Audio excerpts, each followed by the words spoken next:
Blood लेके इसमें सामान्यतः आप सोल्यूशन यूज कर सकते हैं, नॉर्मल सलाइन आप यूज किए हैं यहाँ पर, अभी कोई दिक्कत नहीं है। लेकिन इसका जो है सामान्यतः इसमें आप ब्लड आइसोटोनिक सोल्यूशन यूज करिए। क्यों यूज करिए? कि उसमें कोई वाटर का मूवमेंट सेल से बाहर, मतलब आरबीसी से बाहर या बाहर से आरबीसी में नहीं हो, सेल अपने ओरिजिनल टेक्सचर को मेंटेन करे। ठीक है, तो इसीलिए इसमें क्या यूज करिए? Isotonic solution, blood isotonic solution. और ये सामान्यतः 0.9% of sodium chloride, that is the blood isotonic, blood का आइसोटोनिक सोल्यूशन। ठीक है, अब उसको आप बना भी सकते हैं, जैसे सोडियम क्लोराइड अभी आ रहा है मॉलिक्यूलर रेट, आप उसको बना सकते हैं, लैब में बना लीजिए, आइसोटोनिक हो जाएगा। मार्केट में आइसोटोनिक, ब्लड आइसोटोनिक मिलता भी है, बहुत महंगा नहीं है वो। और उसके बाद इसको क्या आप क्या किए? सेंट्रीफ्यूज किए। सेंट्रीफ्यूज क्यों किए? हाँ, कितना? 1500 RPM। ठीक है, अब इसका कुछ जी वैल्यू होगा। हम आप लोगों को जो क्लास में पढ़ा रहे थे उस समय में बोले थे कि आरपीएम बहुत ज़्यादा मतलब नहीं रखता है। ठीक है, ये सेलर है, आप सेल का स्टडी कर रहे हैं, यहाँ पे आरपीएम पे आप डिटरमाइन कर लीजिएगा। हो सकता है कि थोड़ा सा आरपीएम को भी बढ़ाना पड़े या छोटा कभी थोड़ा सा आरपीएम घटाना पड़े। ये घटाने और बढ़ाने का जो मामला है वो इसलिए है कि जितना जी उस पर क्रिएट होना चाहिए, फोर्स, सेंट्रीफ्यूगल फोर्स जी, उतना क्रिएट नहीं होता है। उसके मतलब आर्किटेक्चर पे, मशीन के सेंट्रीफ्यूगेशन के आर्किटेक्चर पे डिपेंड करता है। तो आप थोड़ा सा बढ़ा के ताकि उसके जी को एडजस्ट कर लेते हैं। सामान्यतः अभी आपने 1500 RPM को यूज किया, तो 1500 RPM में क्या हुआ कि सेल अलग हो गया और इसके जो सेलुलर कंपोनेंट है और अदर कंपोनेंट है वो अलग हो गया। अब इसके बाद क्या किया आप? इसको माइक्रो पिपेट से, सर अभी ठीक किए आपके जो टेक्नीशियन साहब हैं, कि पैसा ले जाके गिरा दिए, अभी गिरा ना, लेकिन वैसा करिए नहीं। माइक्रो पिपेट से निकाल, इसका जो सुपर नेटेंट है, इसको सुपर नेटेंट बोला जाता है, इसको पिलेट्स बोला जाता है। इसको क्या बोला जाता है? पिलेट्स। तो ये सुपर नेटेंट जो है, इसको माइक्रो पिपेट जो है उसका आप खींच के बाहर करिए, क्योंकि ये सुपर नेटेंट का रिमूवल जब डीएनए एक्सट्रैक्शन आप करिएगा वहां पे बहुत यूज होता है। और यहीं पे उसको जब सीख जाइएगा तो उसका टिप पे मतलब लगता है, और उसको थोड़ा डीएनए तो बहुत छोटा छोटा होता है, मतलब बहुत कम उसका अमाउंट में हम काम करते हैं।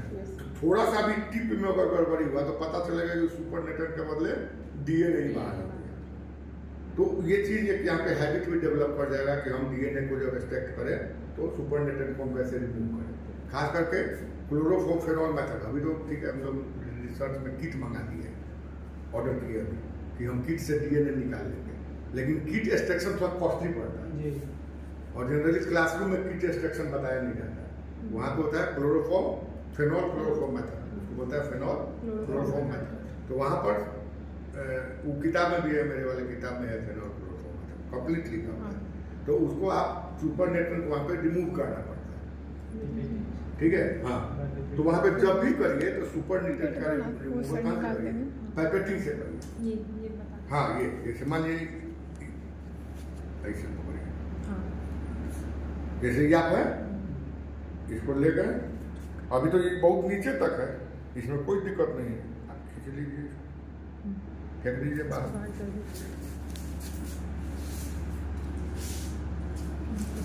फिर ये दूसरा है कचरा, थोड़ा सा गलती हो गया, बबल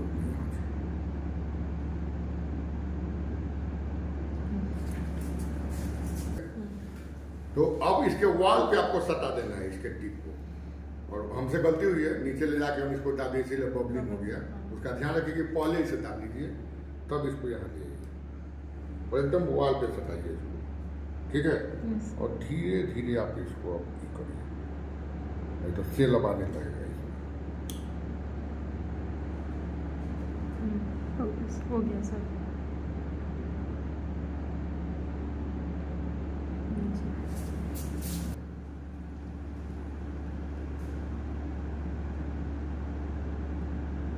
नहीं जा रहा है,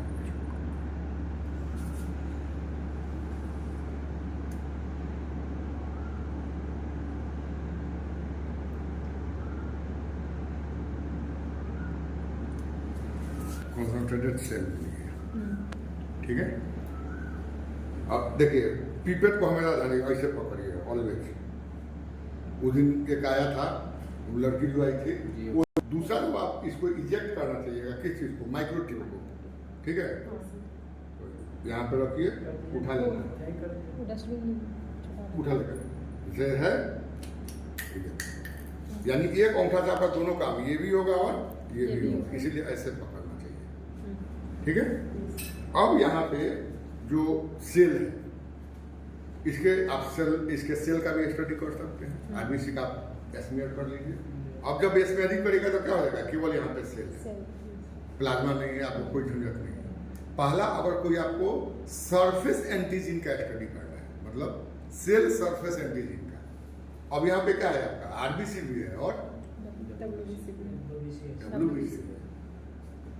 ऐसा नहीं है कि आप डब्ल्यूबीसी यहाँ से रिमूव किए हुए हैं, इसमें आरबीसी भी है और डब्ल्यूबीसी है। तो अब कोई भी एंटीजेनिक प्रॉपर्टी स्टडी करना है, इम्यूनोलॉजिकल प्रॉपर्टी स्टडी करना है, आरबीसी का या डब्ल्यूबीसी का, तो आप इसको स्लाइड में स्प्रेड करिए और उसका टेस्ट कर लीजिए। समांतर या जीरो रंग बदला है। अभी आप ध्यान दिए हुए कि इन लोगों का जो हम ऐसे किए इनका ग्रुप टेस्ट किए, तो पहले हमने केमिकल रखा, पहले हमने एंटीजन रखा, तब हमने ब्लड रखा। इसी टेक्निक को यूज करना चाहिए। समांतर लोग क्या करता है, पहले ब्लड डाल देता है, तब एंटीजन, वहाँ पे एरर आने की संभावना होती है। क्योंकि थोड़ा सा भी, जैसे इनका अभी बतला रहे हैं सर टेक्नीशियन साहब, इनका फाइब्रिनोजेन बढ़ा हुआ है, तो अगर फाइब्रिनोजेन बढ़ा हुआ है तो जैसे एयर के कांटेक्ट में वो क्लॉट कर देगा, ब्लड बहुत तेजी में क्लॉट करेगा, ज़्यादा अगर फाइब्रिनोजेन होगा तो एग्लूटिनेशन में या क्लॉटिंग में आप उसको डिफ्रेंशिएट नहीं कर पाएंगे, तो वहाँ पर कोई फॉल्स आ जाता है तुरंत। तो इसीलिए पहले आप केमिकल रखिए और तब आप ब्लड डालिए, तो वहाँ पे आपका जो फॉल्स होने का सवाल है, संभावना है कम हो जाए, ठीक है।